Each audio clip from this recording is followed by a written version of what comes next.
Hola, this is Diana from Latin American / Mexican Spanish, and in today's short lesson, you are going to learn how to talk in very formal Spanish.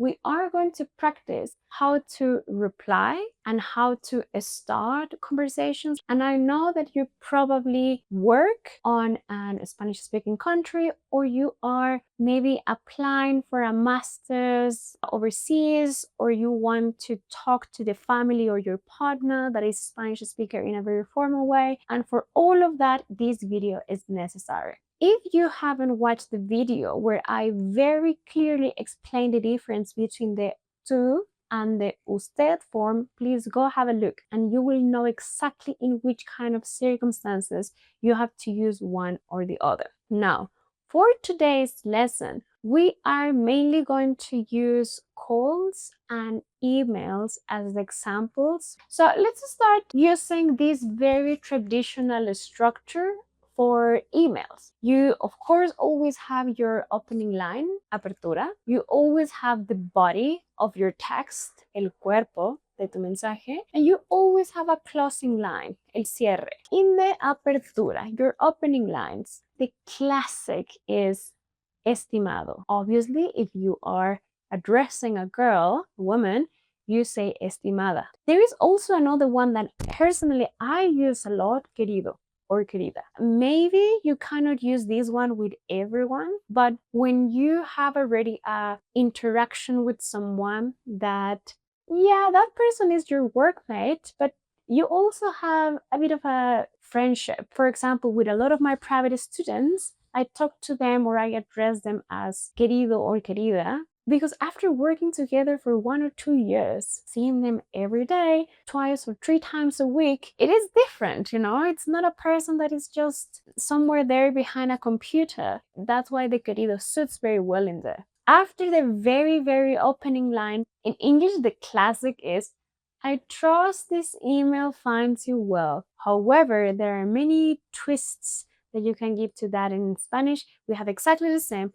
Espero que esté muy bien. Remember that we are using esté in the formal way. We are not saying estés. That's the informal. We are saying esté muy bien. Again, personal use, I like to say de maravilla instead of bien or muy bien. I think that looks nice. I don't want to use that sentence that is very standard in my emails. I try to say wonderful, great, fantastic, incredible, instead of just good. So you are also welcome to change that adjective to whatever suits you better. Remember that we have a lesson that is just exclusively about adjectives. And in that lesson, in the description box, you can find a list with the 50 most common adjectives. You can find a lot of synonyms for this area in that lesson as well. And the next one is ojalá se encuentre bien.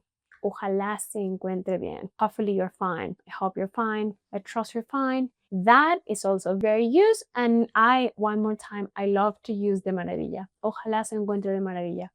It's up to you. Then we have the cuerpo, the body of the message. I'm writing this email because I have this request or with this specific topic. And you start that line saying, el motivo de mi correo es, or if you are on a call, el motivo de mi llamada es, perfectly fine. You can also start with, me comunico para. I am contacting you for. I am getting in touch with you with this intention. That is what you are saying in this. Now, you explain obviously your main topic, and then you go with the cierre. You have to close this email, and we have different other lines. The classic one is agradezco de antemano su atención. This is like saying thanks in advance for your time and attention. Then I always add, quedo en espera de su amable respuesta. You know, there are different styles and different things that you can change, but the idea is that I look forward to hearing from you. Obviously, everyone in English has their own style to say regards, kind regards, best regards. Some people only say best, some people say yours, some people say sincerely. The classic one in Spanish has to do with saludos, that's just regards. You can say saludos cordiales, that is kind regards. And it depends on how close you are to the person that you are emailing, that you can say le envío un afectuoso saludo, And if you have a very, very, very good relationship with that person, like for example, in my case, I work in a research project for nearly 3 years with a researcher that was also my lecturer, and I was going to her house all the time. I met her family. Our relationship was very close. So I was adding the word abrazo at the end, like hugs. And that doesn't cross the border with informality. I think that it's very acceptable as long as you have a close relationship with the person that you are writing to. You will not say abrazo to a person that you are just emailing for the first time in your life. In terms of the optional sentences or the optional lines that you can say, we have so many, but it also depends on if you are good on replying soon or not. If you are not as good replying on the same day or on the next day, you usually have to start saying apologies for my late reply, apologies for the delay, these type of things. So in Spanish, you have these examples. Una disculpa por la demora, or discúlpame por la demora. Instead of demora, you can also say tardanza. For example, discúlpame por la tardanza. So these both work very well. So now that you have the plot, the example for this, I have a little homework for you. I will ask you to please write in the comments your own little email.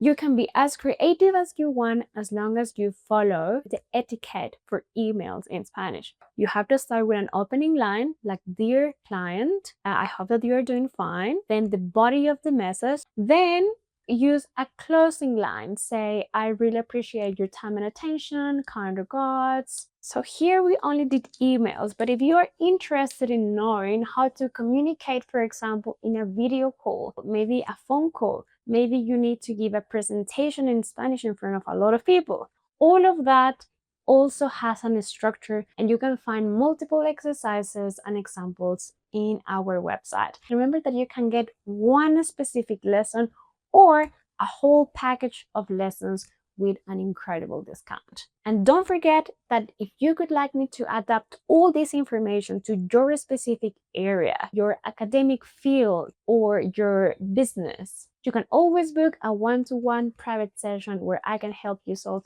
any doubt. Muchas gracias and see you next time. Adiós!